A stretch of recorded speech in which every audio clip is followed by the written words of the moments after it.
May's Most Valuable Player Trophy presented by Chevrolet. Is there any doubt? Corey Seager! Hi, and welcome to another edition of Right on Rangers Live. Coming at you for the first off-season show. And man, I'll tell you what, watching that Corey Seager intro always gets me. I mean, first of all, great memories, but man, do I miss the Rangers in the postseason already. But you know what? The second best thing is the Astros losing in the postseason. And we'd be remiss if we didn't start with that. Tonight, Astros getting swept at home in the postseason, not making the ALCS for the first time in 7 years, 8 years. Was that the stat? My goodness. We had to start with that. Y'all know we had to do that. How many Astros fans have I had in my chat in multiple shows since the Rangers were eliminated? I think it's only fair. Man, go Tigers. Aren't we all? Isn't America just Detroit Tigers fans in this playoff run? I mean, I know in the first wild card round, most people were. Man, was that sweet. And I'll tell you what, I thought to myself, the 8th inning of the game today, Josh Hader, the $100 million reliever, a guy that I actually hope that the Rangers might go after and sign at the beginning of the year. I got to be totally honest. I was a fan of bringing in a guy like Hader. I really thought that the Rangers might be interested and it might be a good fit. I can tell you this, Hader is absolutely nasty at times. But man, the numbers when he is in a non-save situation, they were showing him absolutely brutal. Glad that the Rangers didn't pay $100+ million for Hader. Real glad about that. And kind of interesting. We'll say that nicely. Will be a little nice. Interesting that the $100 million prize free agent acquisition is the guy that gives up the game-winning hit to a former Ranger. I don't know if y'all caught that. Former Ranger Andy Ibanez. Let's go. A former Ranger breaking Astros hearts. I don't know if y'all caught that, but man, that was sweet to see. I got to say, I find myself rooting for the Padres, seeing as they've got the most, I think, former Rangers. I think KC is up there as well with Lorenzen, Smith, and also, of course, Robbie Grossman. But notice, I don't think Robbie Grossman or Smith are active right now on this wild card. Wonder if they're going to get activated for the division series. But I noticed that they were not on the roster. So, look, Profar, you've got Perez, you've got Darvish. Look, fun guys to cheer for. Padres are kind of becoming my team, I feel like, for the postseason. But back to the Astros. Can we just throw this out there? A really fun stat that I can't take credit for. And honestly, it's been such a long day. I can't even give credit out. But somebody on social media said, and I loved it, the Rangers have won a playoff game. They've still won a playoff game more recently than the Houston Astros. Doesn't that just sound beautiful when it comes out of my mouth? The Rangers have won a playoff game more recently than the Houston Astros. Look, the playoffs, no doubt, making it to the playoffs is a huge accomplishment. We're absolutely 100% going to give credit. You got to make the playoffs to even have a shot. The Rangers didn't do that this year. Rangers did not get that done this year. But that being said, the Astros got, 2 or 3 more days of their season? I say whoop-de-doo. You lost 2 games at home. Is that 7 straight home losses in the playoffs for the Astros? 7 straight? I think that's right. The Rangers did it 4. We got 2 from the Tigers. And then I think before in 2022, the Astros were eliminated as well at home. 7 straight home losses in the playoffs. Oh, I could just talk about this all night long. Man, it's good to be a Rangers fan today. The Astros eliminated, and hopefully some former Rangers still with a shot to win it all. On the Padres, on the Royals. I think there were some former on the Braves and I think on the Phillies. I think there's like one former Ranger on almost every team that's still left over. So take your pick, I guess. But mine's Padres. We're going to go for it. Hopefully, they'll continue on, do well, knock out the Phillies or the Dodgers, whoever they play next. Easy team to root for, I think, in the NL at this point. I mean, maybe the Brewers or the Mets. I don't know. I'd much rather cheer for the Padres, a team that's never won the World Series before. That's got to be my pick. Let me get to the chat. We got to start enjoying this. Tristan, what's up, man? Thanks for tuning in. Yep. Love this shirt as well.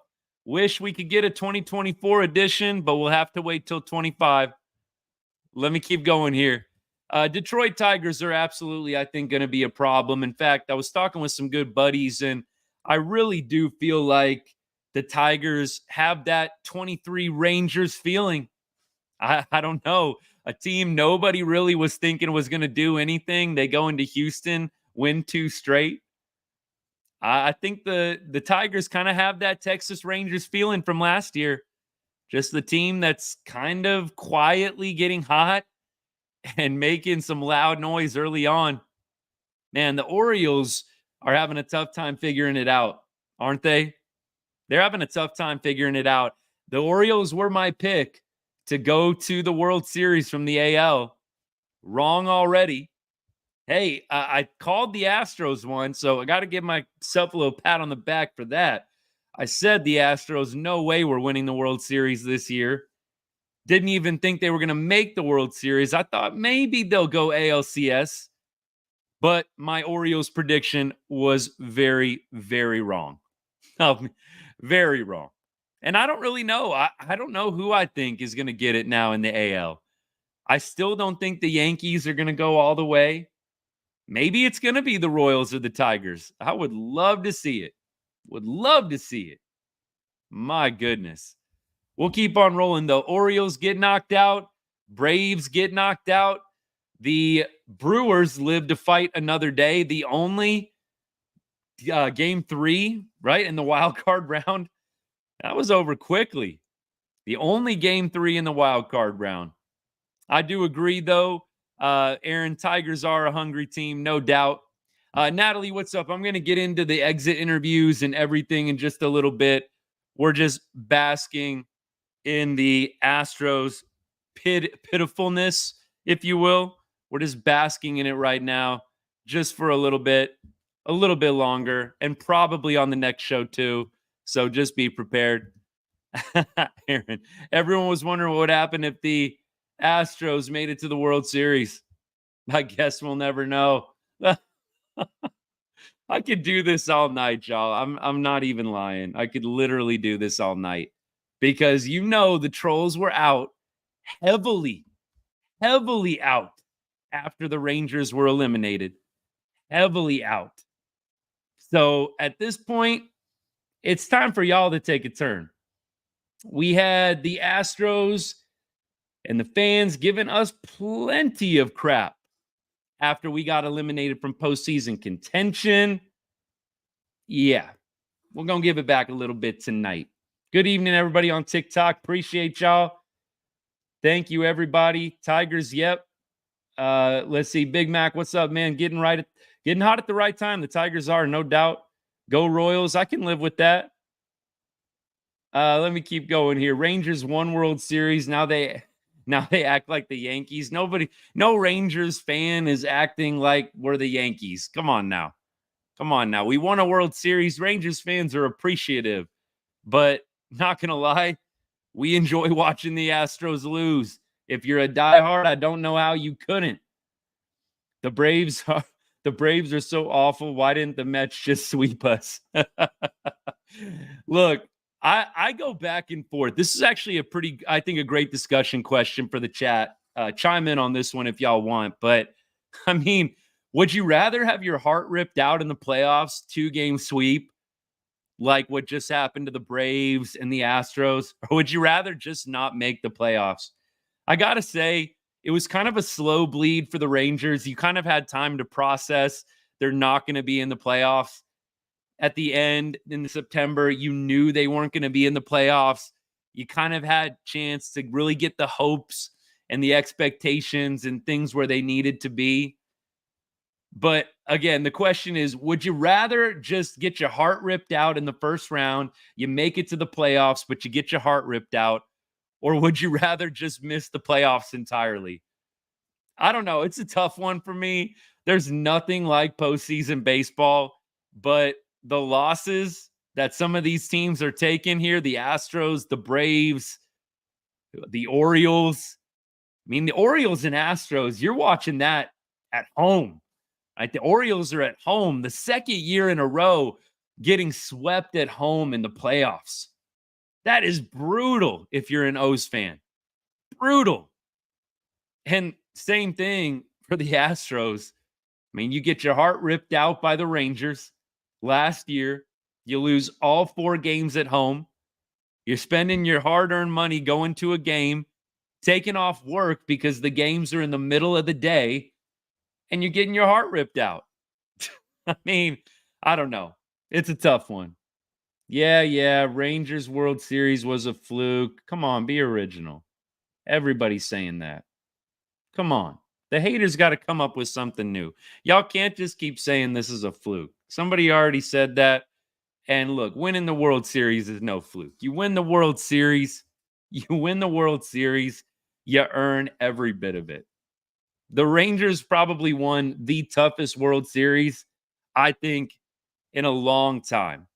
Did not have home field advantage once. I'm sure there's some other teams in that boat as well. But let's not pretend like the Rangers had some easy path. A fluke is a bunch of the key players on other teams were hurt, and the Rangers just coasted through a bunch of ravaged, injury-plagued teams. That's not what happened. The Rangers played against the best on the road and won. There's no way you say it's a fluke. Yeah, they're not in the playoffs this year. There was nothing fluky. Again, fluke would imply the Rangers got lucky. They did not get lucky at all in that postseason. At all. All right. Only mad Astros fans say it's a fluke. True. Absolutely. As a Rangers fan, Chris Young has messed up horribly. I don't even understand that comment. Chris Young does not control Jonah Heim and Adolis Garcia absolutely soiling the bed this year. I don't even know if any diehard Rangers fan could have predicted that. Can we be real?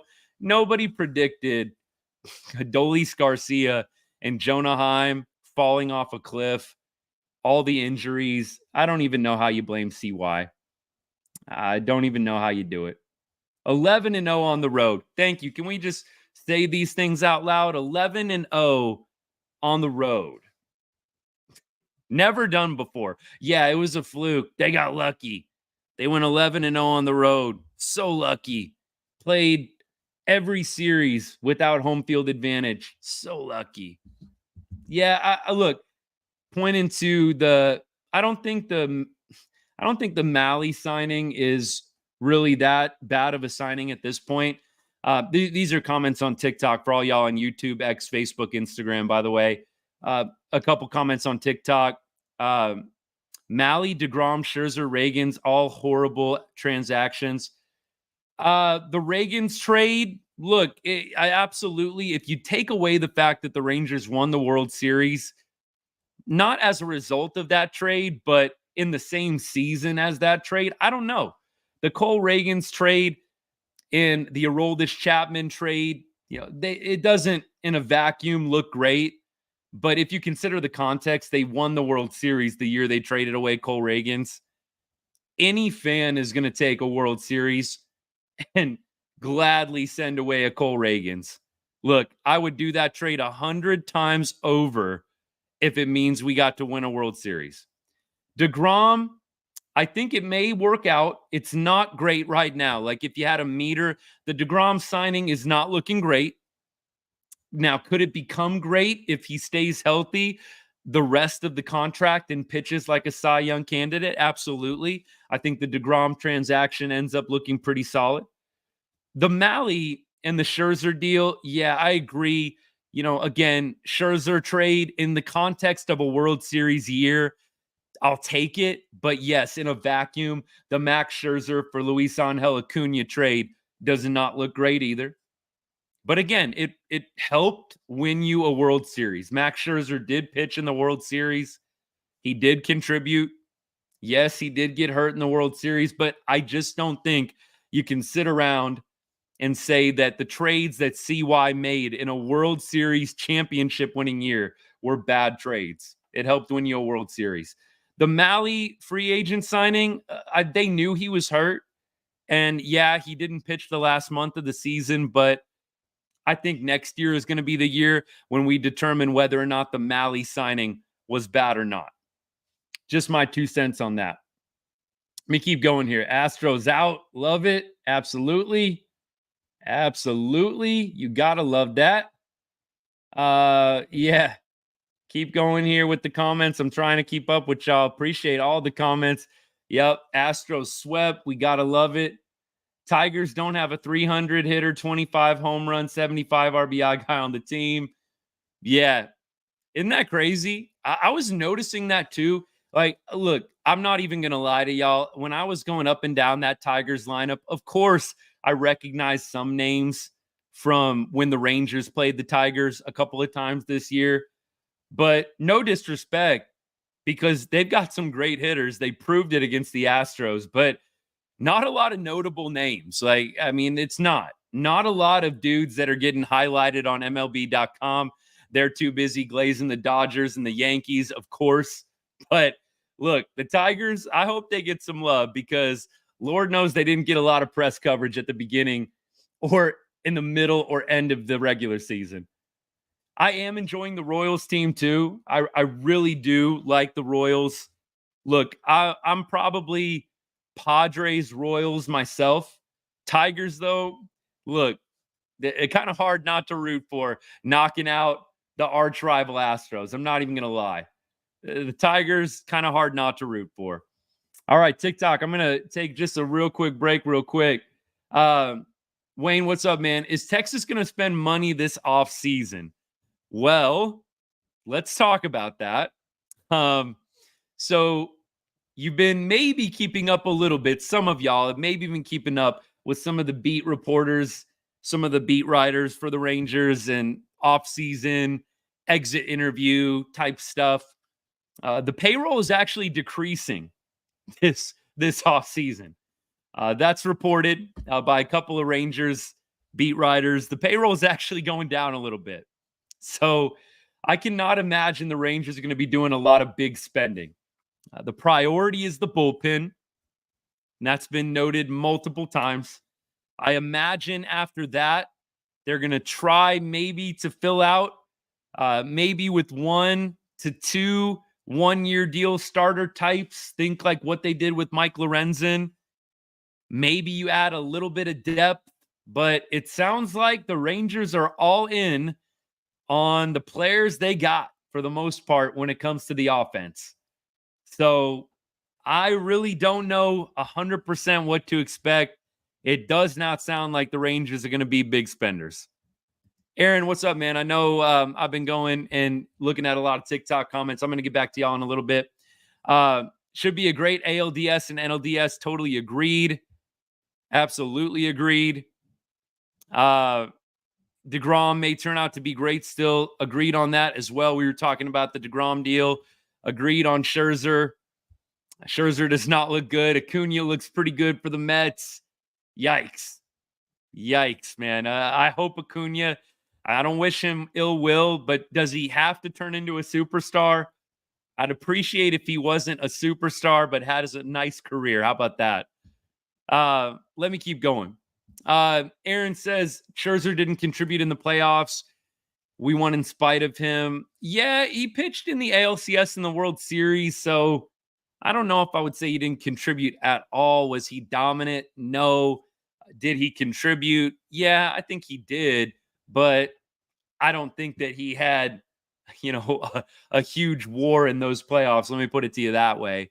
We weren't winning games because of him, but at the same time, it's hard for me to say he didn't contribute at all. Did I just hear you say you're for the Padres and Royals? Because I don't think so. Look, I cheer for the Padres because they haven't won a World Series yet, and I can absolutely relate to that as a Rangers fan. So that is why I cheer for the Pods. Royals, I know, have won recently, but you know what? Royals are a small market team, don't get a lot of love. Look, I'm not going to be heartbroken by anything that happens in these playoffs. The thing that would have broke my heart is the Astros winning the World Series in a year the Rangers didn't even make it. And that has not happened and will not be happening. So I'm playing with house money at this point, y'all. I'm just kicking back. Whoever wins, whatever. I mean, if the Dodgers want to win the World Series or the Yankees, look, I'm not going to be pumped, but it's not the Astros. Let me put it that way. It's not Houston, so whatever. But I prefer somebody without a World Series to win it. Or I know the Royals have won it within the past 10 years. Crazy enough. What that was 2015, 16, something, or 2014. They went back-to-back years. One of those years, 14 or 15. And look, crazy to say, but I still like the Royals for being a small market team. We'll see what happens. I think Evo is definitely going to be a guy that the Rangers are going to try and pursue. I don't think that Evo is going to end up with another team. So I know I said the bullpen's the priority. I think that Evo is definitely up there. I don't mean to leave him out, but it does sound like from everything I've heard, Evo is going to be a guy that they try and keep. And he's saying all the right things too. Nate said he'd love to stay, and I do believe that. And he talked about winning a World Series with the Rangers. I think that's huge. But you know how it goes. Business, money, it all has to be right. Family stuff.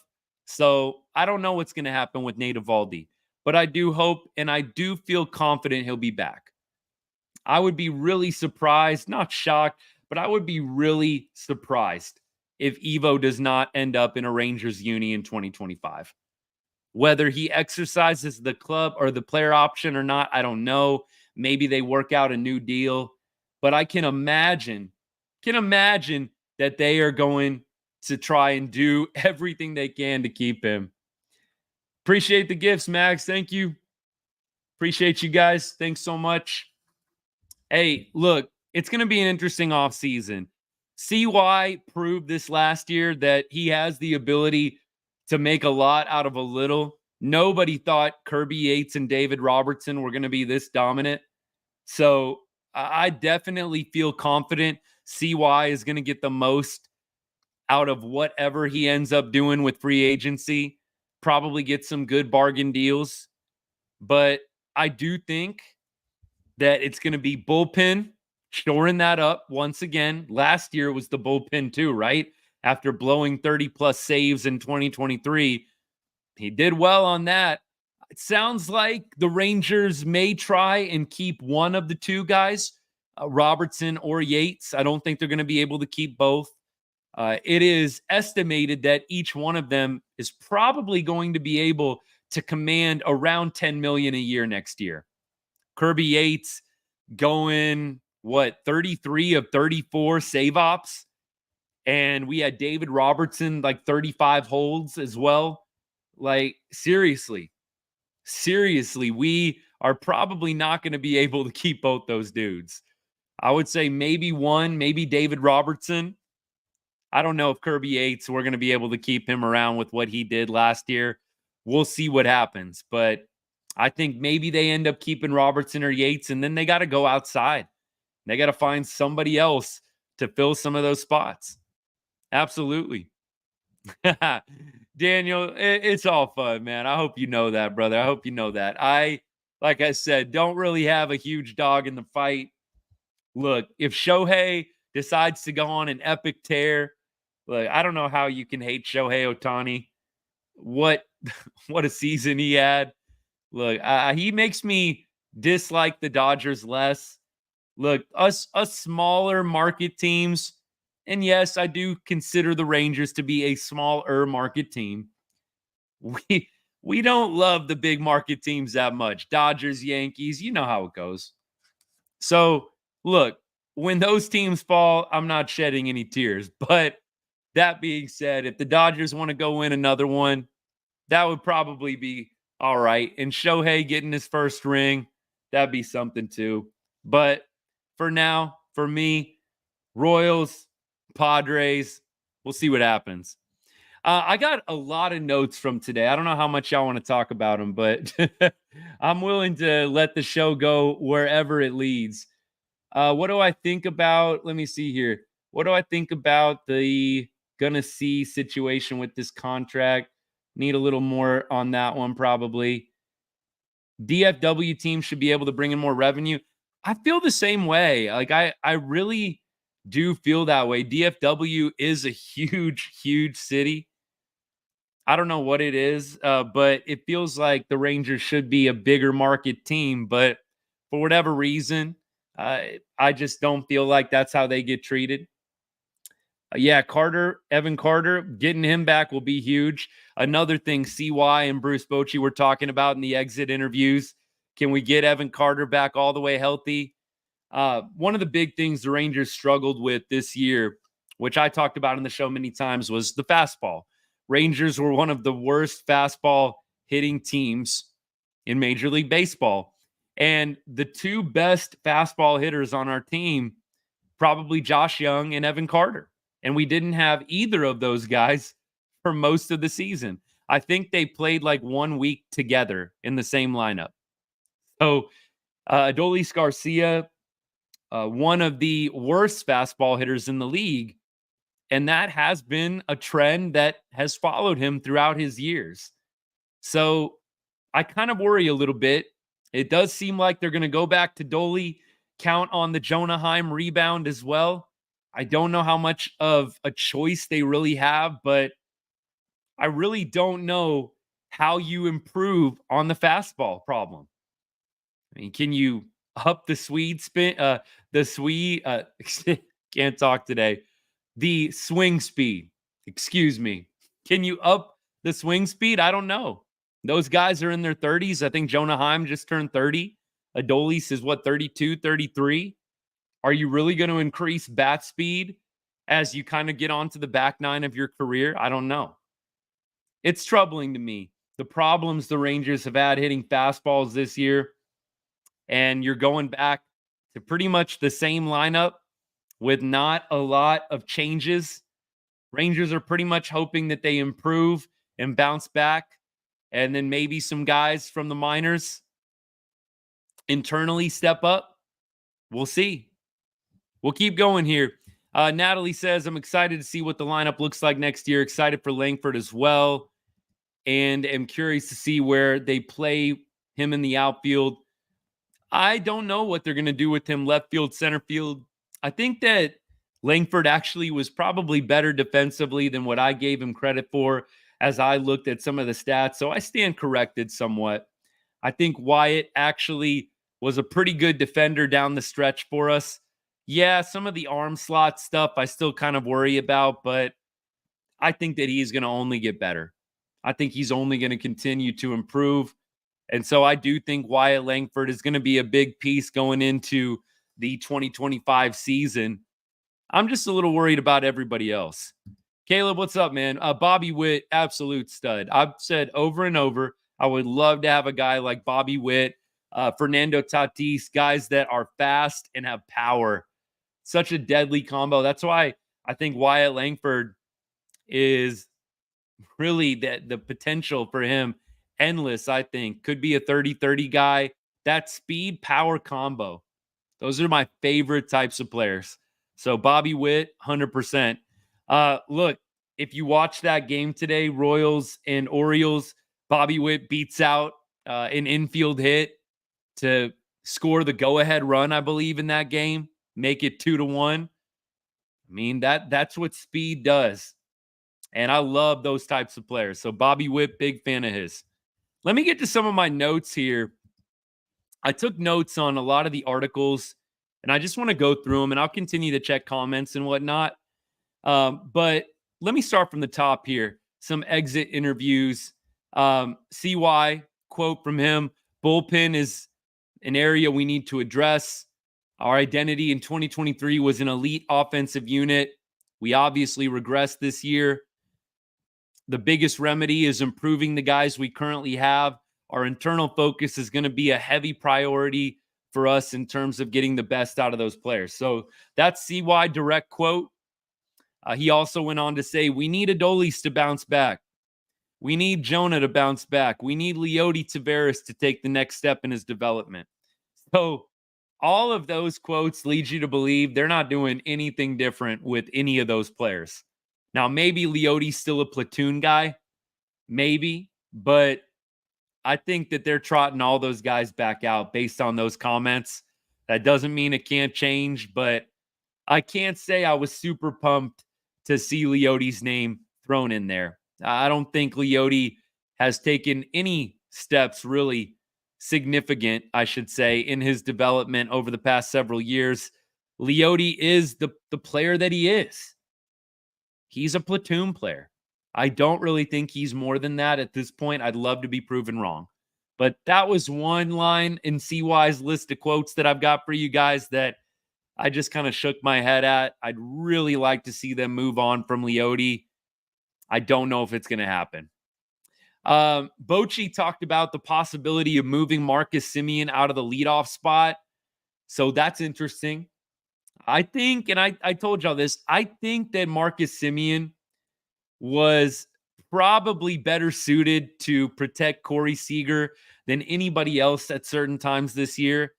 And I think the Rangers were doing so badly, the front office probably got in Bochy's ear and said, we need to mix this lineup up. You guys suck right now. We got to do something different here. And so I think Boch begrudgingly decided to make some tweaks. It wasn't making a difference after about 2 weeks. And Boch said, forget this. I'm going back to the old lineup. This didn't work. So I don't know. That's my gut feeling on that whole situation. But it sounds like they're going to consider moving Marcus Semien once again out of the leadoff spot. That could be interesting. We'll see what happens here. Yeah, I agree, Wayne, with your comment. Nobody was really that great at getting on base consistently. I think Nate Lowe, Corey Seager had the highest OPSs on the team. Nate Lowe came on strong second half. I think he ended up playing himself into a starting role, secure starting role. I really don't know what you're going to go and upgrade with at first base. As I look at the first base free agent market, I think Nate Lowe is the guy right now. I mean, you're going to be paying $10 million for Nate Lowe. And honestly, he's been one of the more consistent Rangers. He's had, over the last several years, I think he's played the most games for the Rangers out of all the players. Nate Lowe's 762 OPS was second to Sieg's. So I just think the Gold Glove as well. I think Nate Lowe is going to be starting again. I just really hope he gets started a little bit sooner. He just took forever to get going in 2024. I really hope that improves. Look, this is kind of talking a little bit about the fastball struggles. The Rangers slugged 380 against four-seamers. That was third lowest in the major leagues. 380 slugging against four-seam fastballs. I mean, how are you going to be successful doing that? I just don't know. And I don't know how they're going to get better hitting the fastball. Some guys are going to have to take a huge step. Josh Young, like I said, the best hitter against fastballs. Evan Carter, another guy that hits fastballs for us really well. Be interested to see where Wyatt Langford ranks and all that. More stuff here. So talk about Jonah Heim. He had a 602 OPS in 491 plate appearances. Now, you have to have like 503 plate appearances to qualify on all these leaderboards. But stats don't lie. Jonah Heim, if he would have had 11 more plate appearances, would have qualified as the worst offensive player in Major League Baseball. 602 OPS. I mean, look, Jonah is going to have to take a huge step next year. I would love to see them go out and get Carson Kelly re-signed. I don't know if I'm counting on a Jonah Heim rebound. Maybe the offseason is going to do him well. But again, that 602 OPS would have been the worst in baseball. But Jonah Heim fell 11 plate appearances short of qualifying on the leaderboards. And it really shouldn't be called a leaderboard in the case of Jonah Heim, but you know what I mean. Leote, by the way, 4 for 42, 095 average against lefties and against four-seamers from lefties. So we're talking about fastballs. It's just like 4 for 42 against fastballs from lefties. Leote didn't even face a lefty after July 1st. I think he did face some lefty relievers, but no lefty starters did Leote face after July 1st. I think going into talking about Leote, since we're on the topic, Natalie, I think Leote is going to be a starter for us. I think that they are wanting him to take that next step, just like CY said. I think they thoroughly are hoping that he continues to improve. I wouldn't be counting on it, but that's just me. So I think Leote is going to be firmly in the mix next year, unfortunately.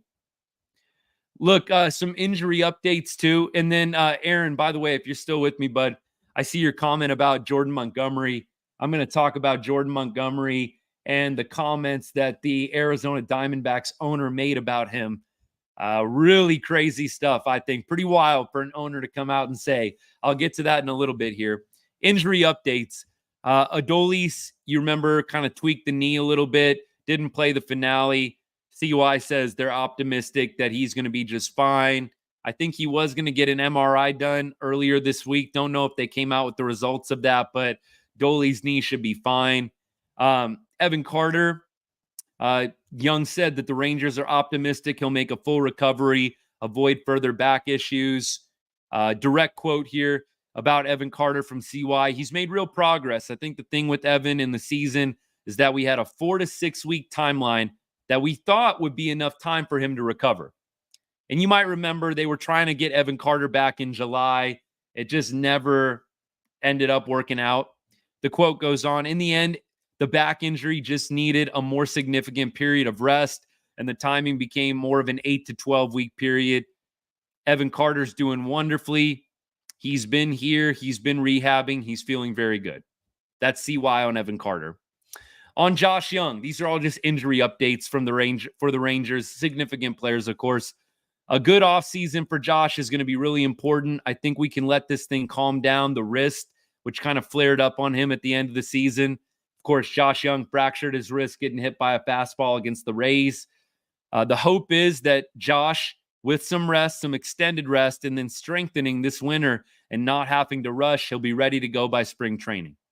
So Josh Young ready to go by spring training seems to be the plan. And then on Corey Seager, last injury update here. Corey's doing great. He's doing wonderfully. We expect him fully recovered and ready for spring training. There's the injury update for you guys. So let's talk about Jordan Montgomery, though. Aaron says, what do you think about the Arizona owner stating publicly he regrets signing Montgomery, calling him the worst mistake he has made in talent acquisition? That's a real quote, by the way. You think that that's like got to be something made up. It's not. That's a real quote from the Arizona Diamondbacks owner. My take on the Jordan Montgomery thing, I'm just going to read between the lines before I just react. So my read between the lines is they did that purposefully and they put that out there publicly, hoping that perhaps Jordan Montgomery will either decline the option, which he'd be foolish to do. Dude's going to make $2.5 million next year if he exercises the option. Monty would be stupid to decline the option. If anything, you exercise the option and you demand a trade. Especially with the owner's comments, I think you would be well within your rights to demand a trade. He could absolutely go out and just pitch his butt off next year, block out the noise, exercise the option, keep his head down. That is really what he needs to do ultimately, is just pitch better. It was not a good year for Monty. Over 6 ERA, relegated to the bullpen eventually.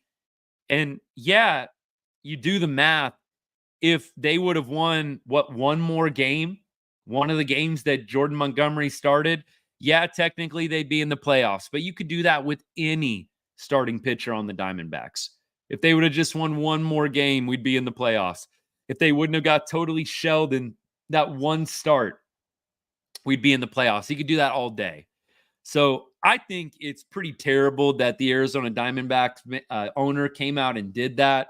I think it's a terrible recruiting tool. I don't know what you're thinking other players are processing when they see a quote like that. Why would you want to go to play for the Diamondbacks when you got an owner that's going to rail on you in the offseason one bad year? I don't know. I mean, look, it makes you appreciate CY and Davis and how quiet they can be at times. Sometimes it's frustrating. You're like, where the heck are these dudes? Like this year in 23, I got to admit, I feel like I didn't hear from CY a ton, except for a couple different points in the summer. And you kind of felt like, where is CY? What's he doing? I would probably like to hear from Chris Young a little bit more, if I'm being honest. But then I'm thankful that he's not spewing BS like the Diamondbacks owner is. Why would you want to go play for the Diamondbacks with an owner that's just grilling players like that? I don't think it's good. I think if I had to guess privately, I can't imagine a lot of players on the team are happy.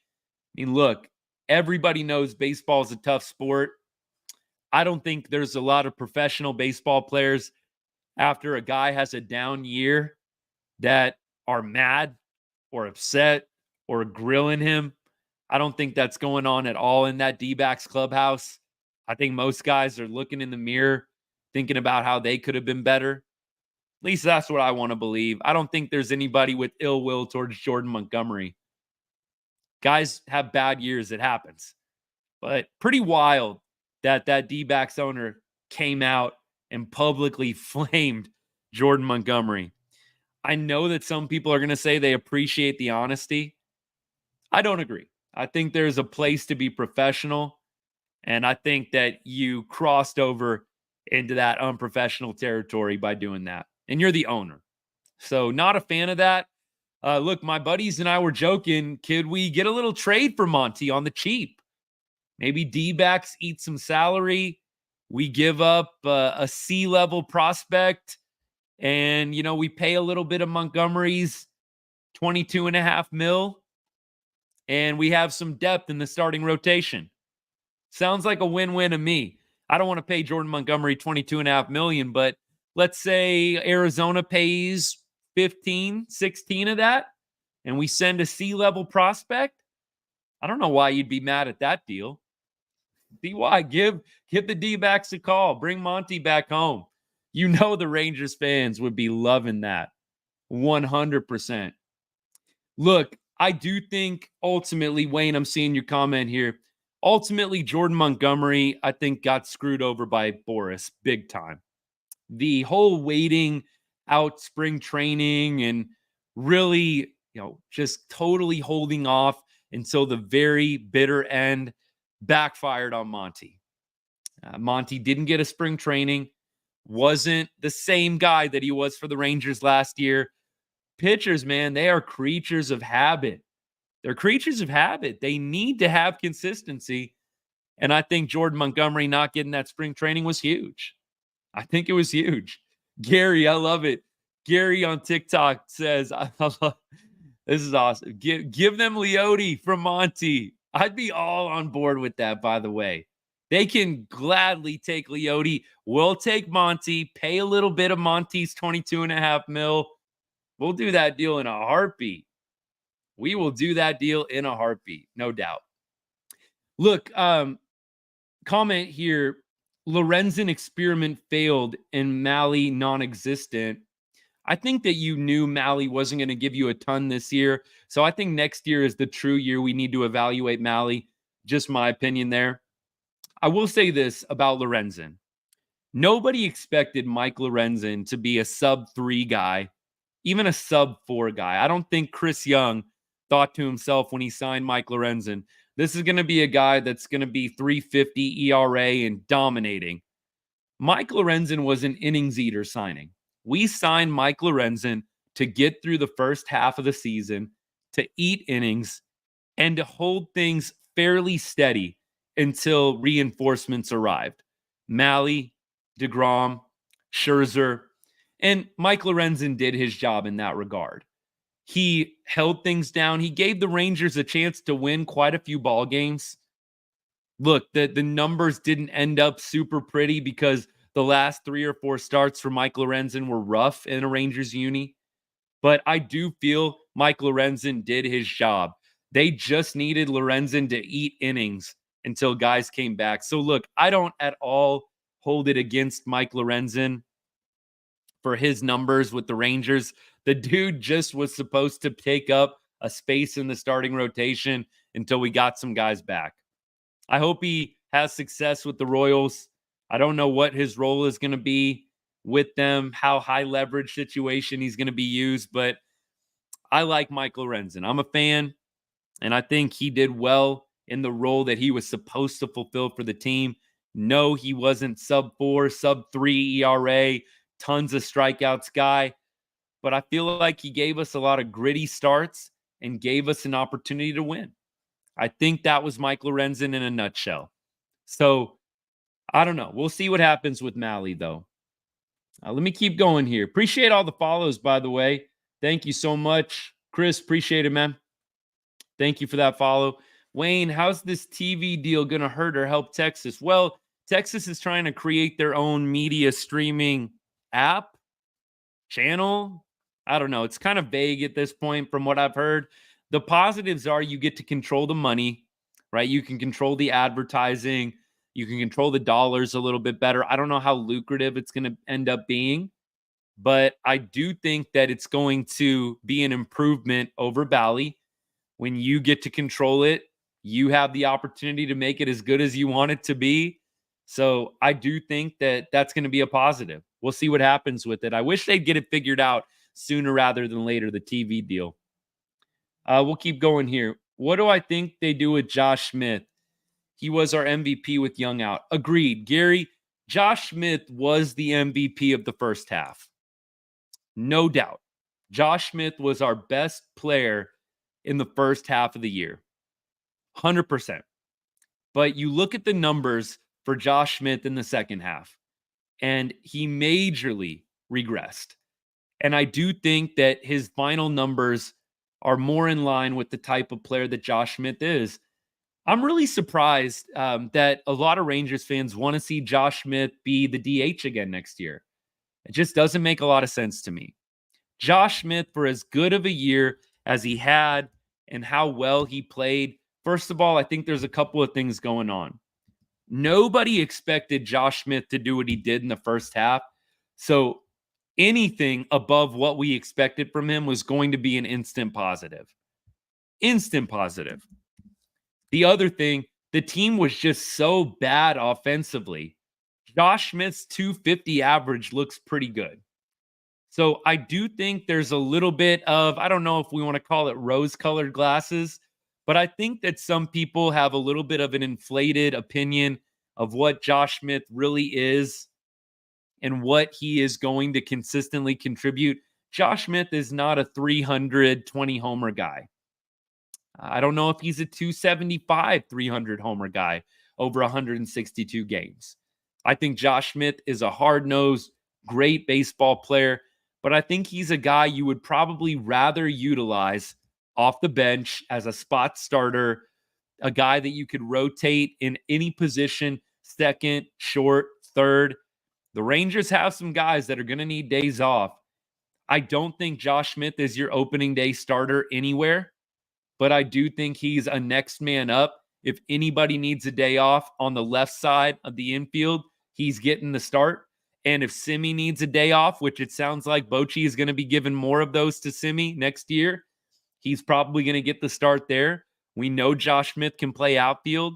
I think he's just going to be super utility guy, but I really don't think he's going to take up a starting role. I would be really, really surprised if that ended up happening. We'll see. But Josh Smith, final line, .258 batting average, 62 RBI, and home runs 13, a career high for him. Look, does that sound like DH numbers, though?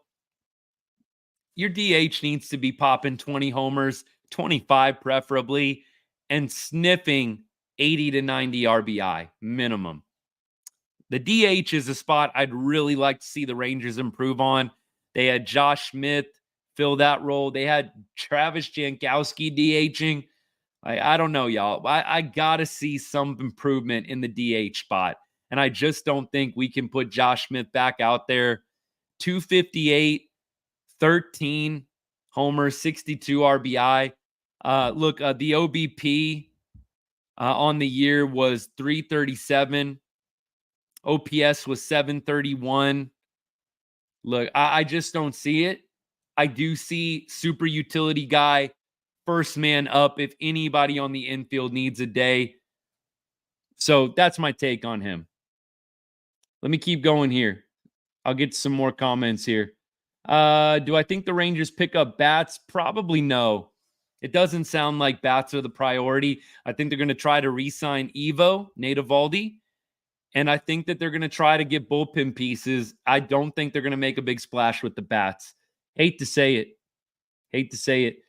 John says, just a bad start to the season.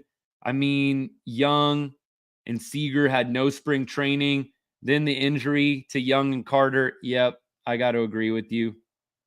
Got to agree with you for sure.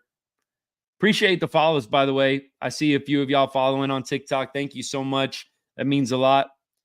Let me keep going here. I feel like every other DFW sports team is thriving financially, but Texas, ironically. Yeah, it does have a lot to do with the TV deals, like the NBA, for example. Their TV deals just keep getting bigger and bigger. Baseball is a tough sport. Like, we love it. I love baseball. Favorite sport. Always will be my favorite sport. Football, close second. But it's just different. NBA and NFL rules. MLB is trailing behind. And I just think it's a little bit tougher.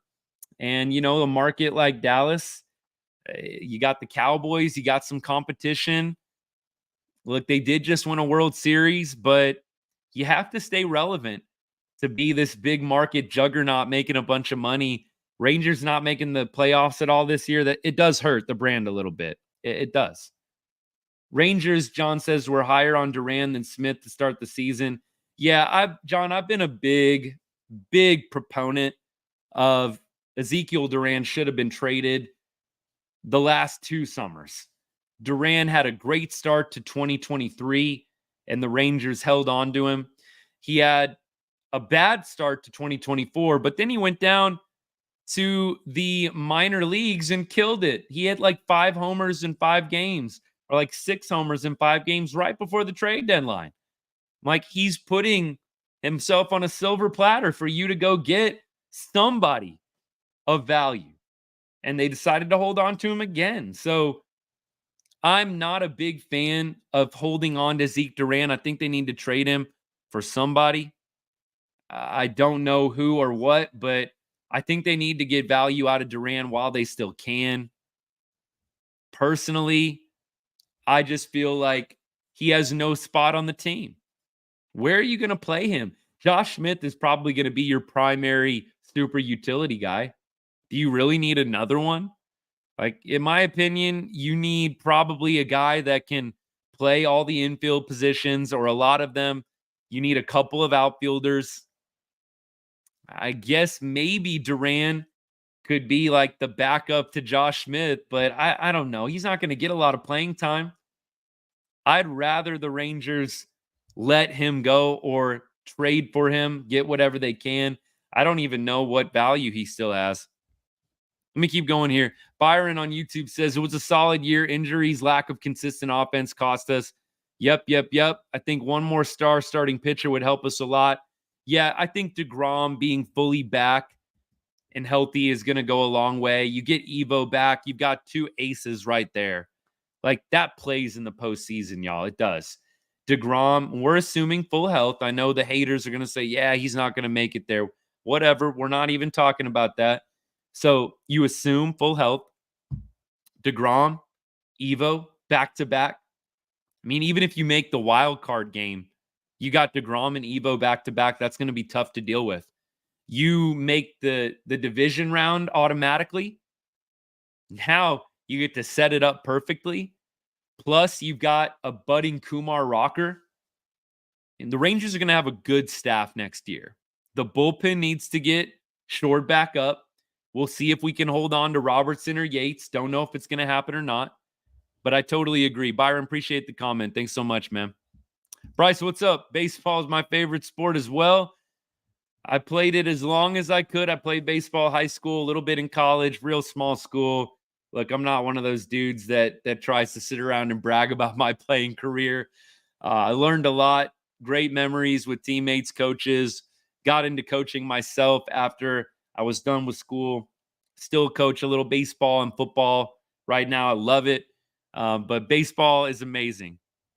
Baseball is by far my favorite sport. And I love the Rangers, will till the day I die. And I just love getting to talk about it with all y'all. So I appreciate all you guys.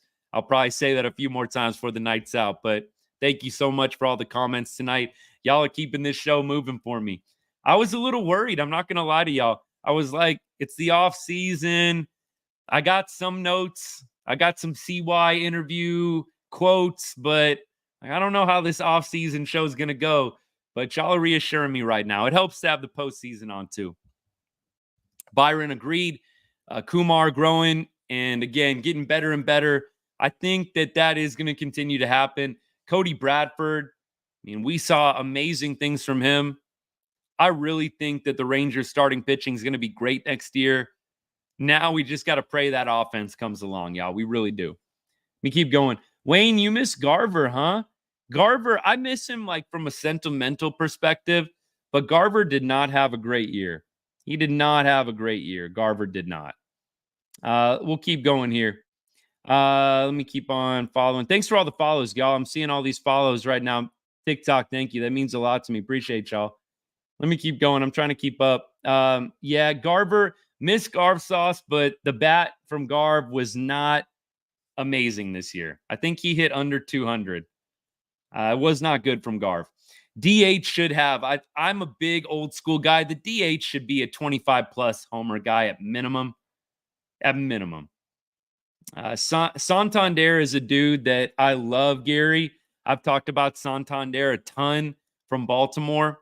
He's a free agent now. I think the Rangers ought to give Santander a call.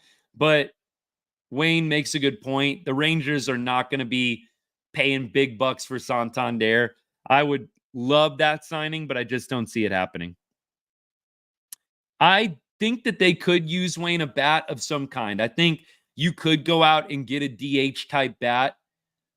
So I wouldn't say the Rangers don't need any bats at all. I do agree with you. The health thing is going to be huge, but I think the Rangers could actually stand to get one more legitimate bat. One more. It doesn't have to be two. It can't be another, re-sign Travis Jankowski. Go get yourself one solid bat. A guy that can hit in the heart of the order or at least in the top six and see what you can do. I'm not so sure all these guys are going to rebound. I really am not so sure. I think Marcus Semien might have a better year. I don't know about Jonah or Adolis.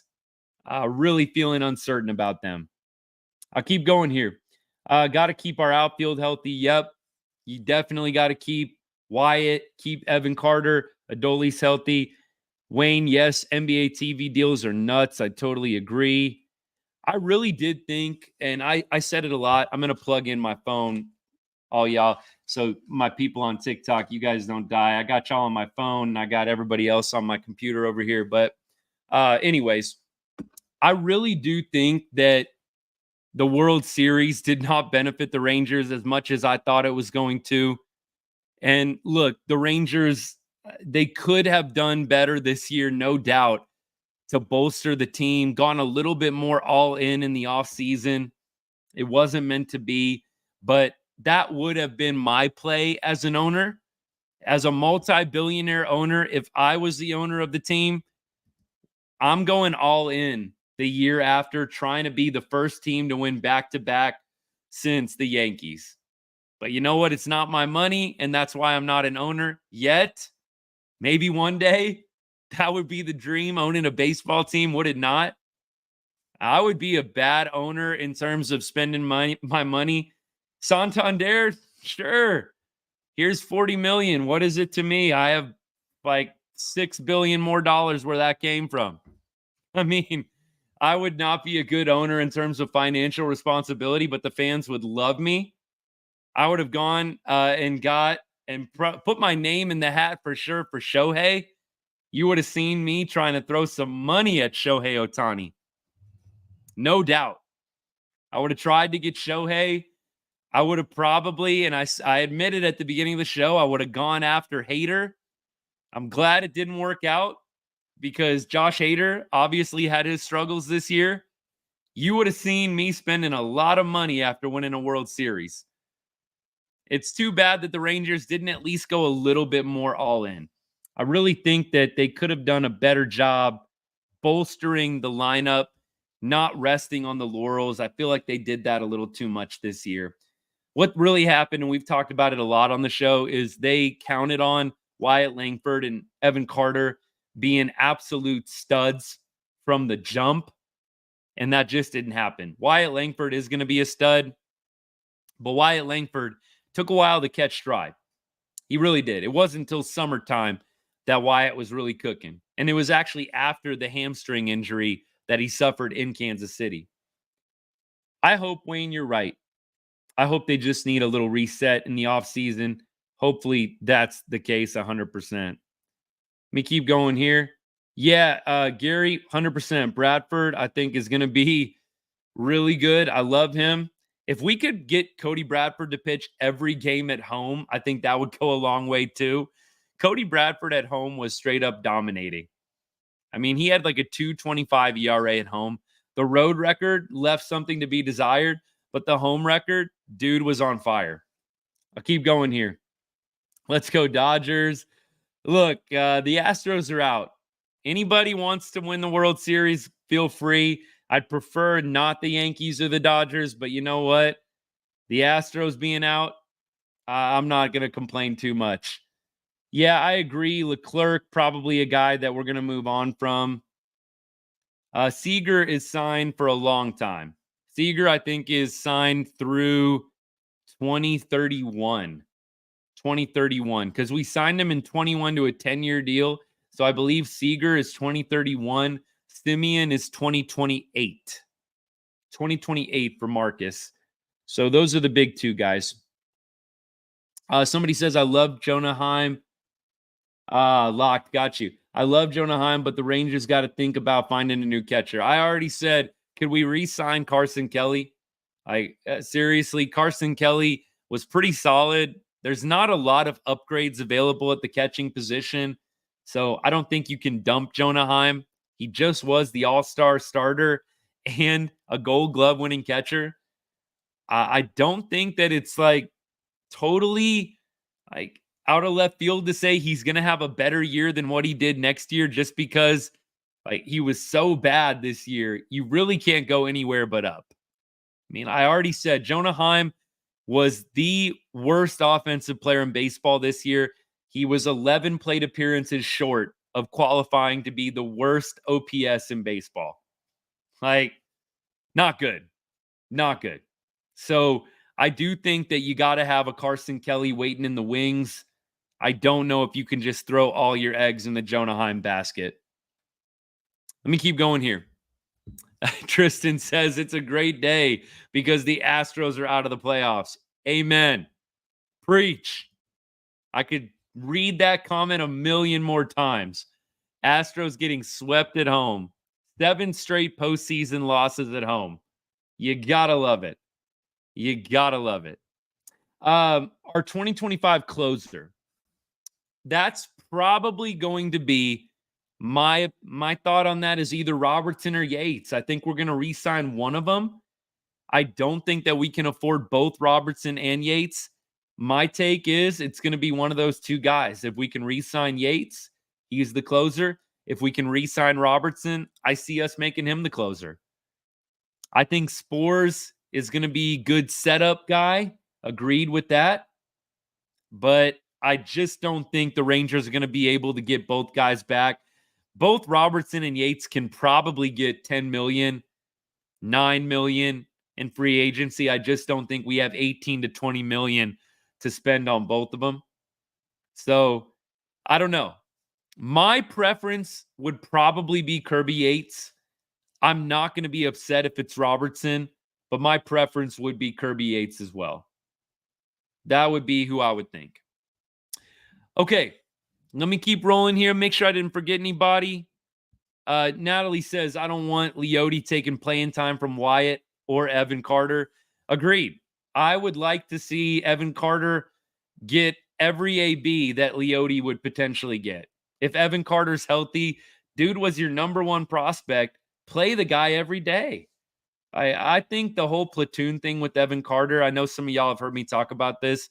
The whole platoon thing with Evan Carter, I think messed up his rhythm. When he was in the postseason, he was playing almost every day in October and September of 2023. I think you got to give Evan Carter every day. Let the dude develop. Give him a long runway. I think the platoon thing puts a lot of pressure on a player, right? You're platooned. You're only batting against righties. You better be good against righties because you're not hitting against lefties because you're the platoon guy. So for me, I want to see Evan Carter get more everyday playing time. And you know what? If after a month, 2 months, the average against lefties is terrible and there's a big enough sample size, fine. Make an adjustment. But give the guy 2 months. Give him April and May and just see what he can do with everyday playing time. I would love to see that. But from all reports that I've heard, they're going to be babying him back into an everyday role. He'll be platooning. They'll be giving him lots of days off. So I don't think that's going to happen with Carter. Let me keep going here.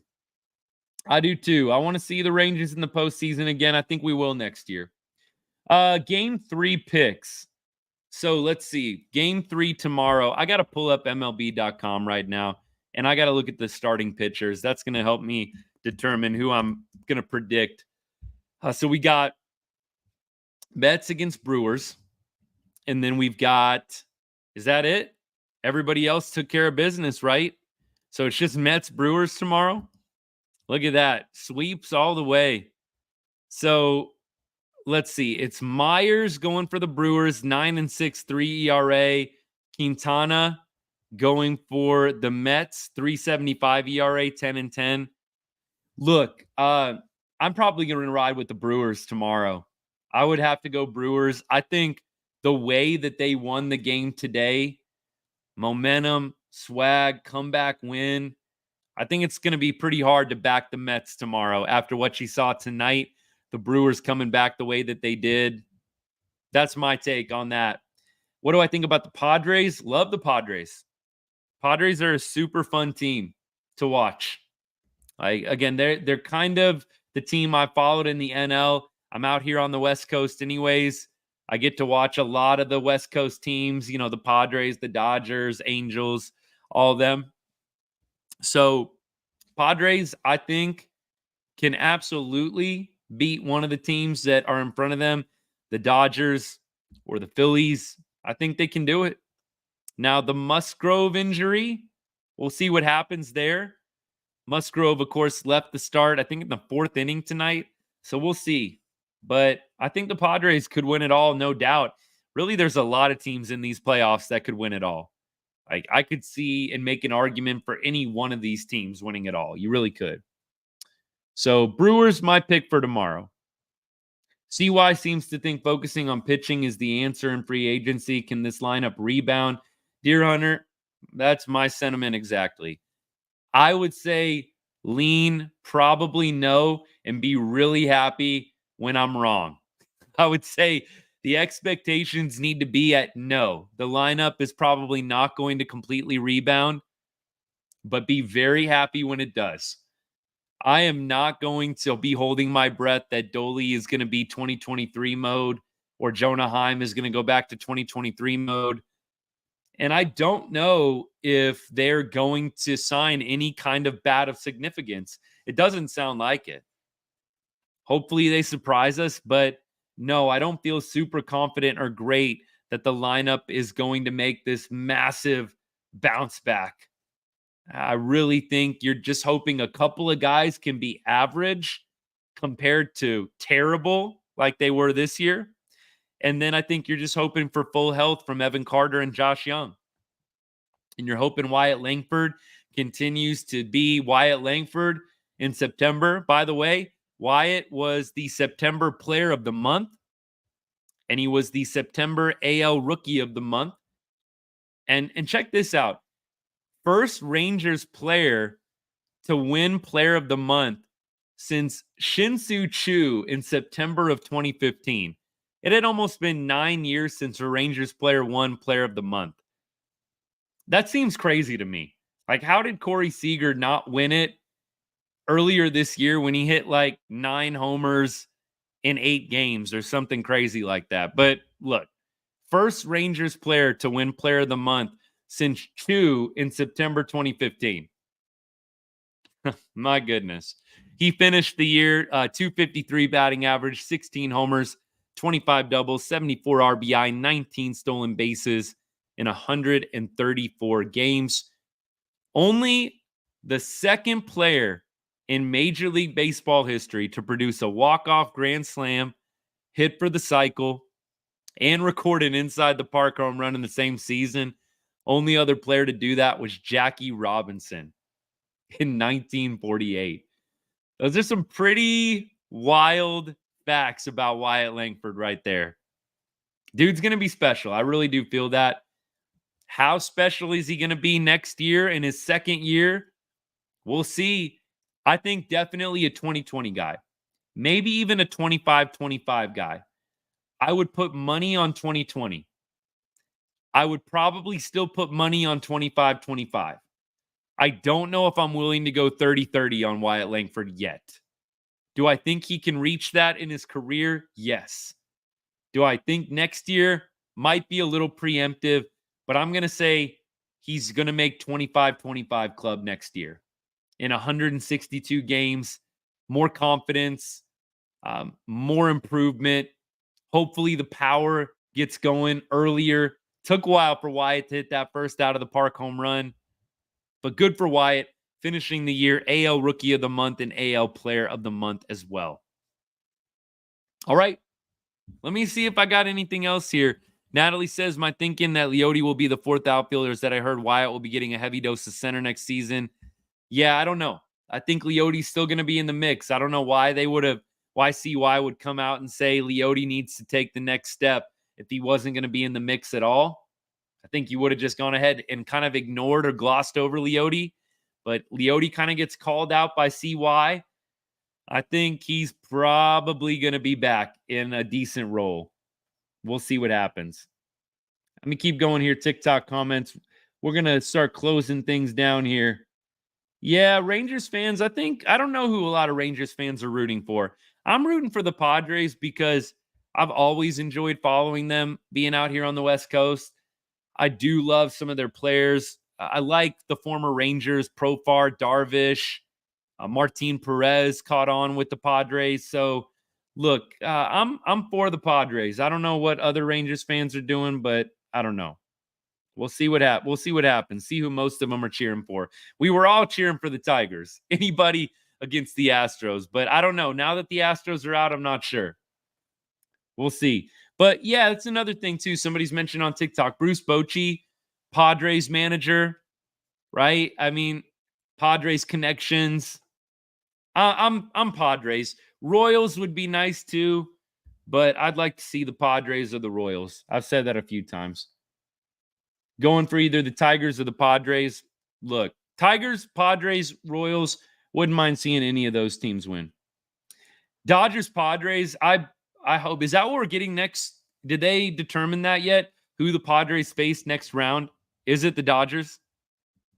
Padres, Dodgers is just absolute theater. I love watching Dodgers, Padres postseasons. Just fun. That series is always a good time.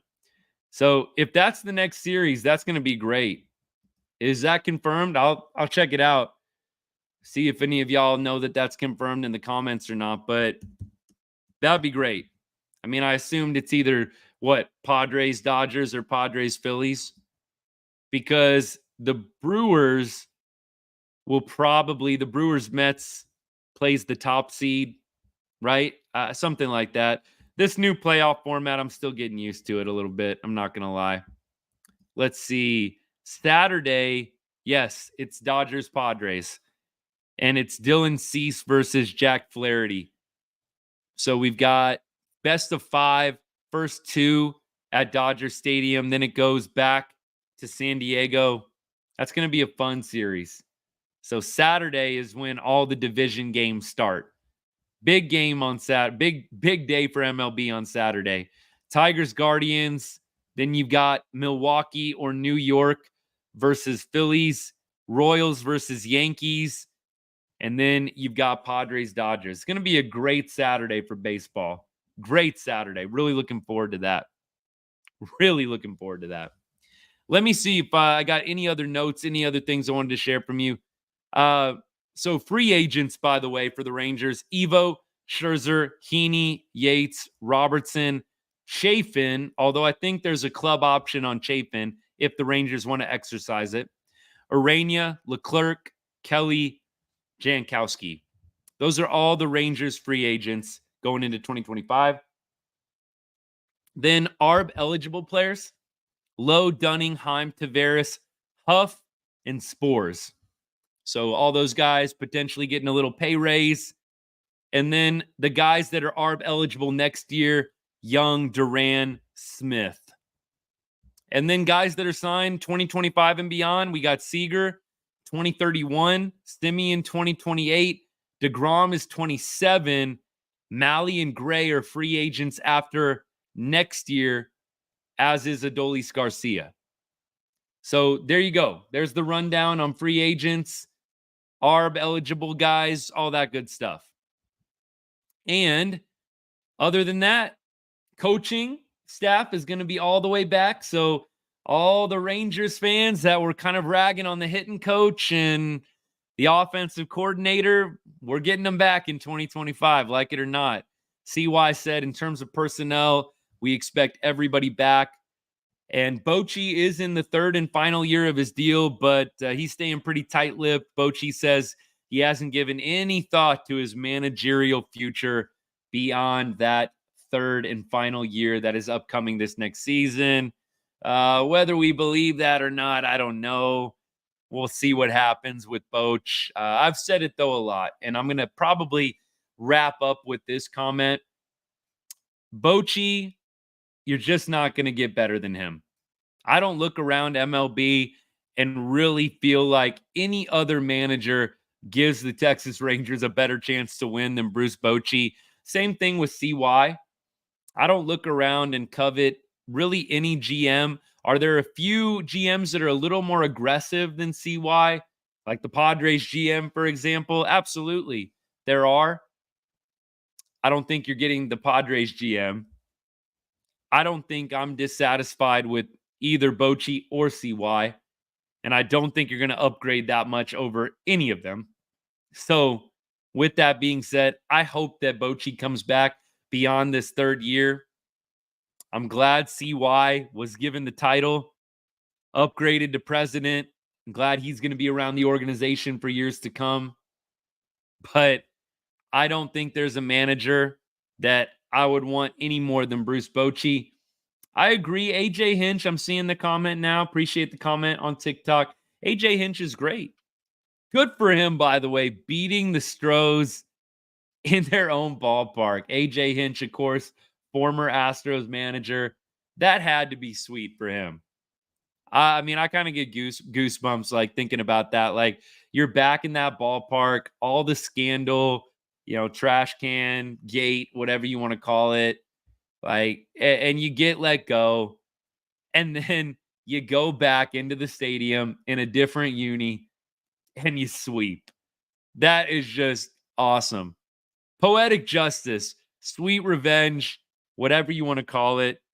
AJ Hinch, Great job, man. I mean, hard to not like that guy after he cleans up on the Astros. I know he's a former Astros manager. I was happy for AJ Hinch, though. That's huge when you get to go back into a ballpark like that where you spent a lot of time and beat your former team. Show them what they're missing, right? That's what's up. I loved watching that today. Loved it. All right, y'all. Hey, it's been fun. We went a little bit longer than I thought we would, but y'all just kept the comments coming. It was great. It was awesome. We're going to do this every Wednesday, by the way, unless the Rangers have some kind of big signing, trade, news, crazy rumor, right? If any of that happens, we'll go live on an evening that it happens and we'll talk about it, hash it all out. But the plan is every Wednesday night, we'll do this Rangers offseason. In October, we'll be talking about postseason baseball too. That'll be a lot of fun. But the plan is every Wednesday night, if something crazy in the playoffs happens, I may hop on as well. But we're going to definitely do the Wednesdays. So I hope y'all will continue to come back and join us for our Wednesday Rangers offseason / postseason baseball pod. Means a lot. And I thank you for everybody that's followed or subscribed to the channel tonight while you were watching. And if you're not subscribed to the channel yet, please hit that follow or subscribe button. Hey, hit that notification button as well. Get notified every time we go live, every time we post. Keep up with all our latest and greatest content.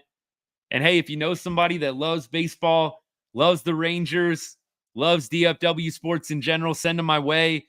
We also talk Cowboys. We talk Mavs. We talk a little Texas Longhorns on the show. Pretty much, I cover all the teams I love from the great state of Texas. Grew up there and can never leave those favorite teams. Rangers, Cowboys, for better or for worse. I'm with them for life.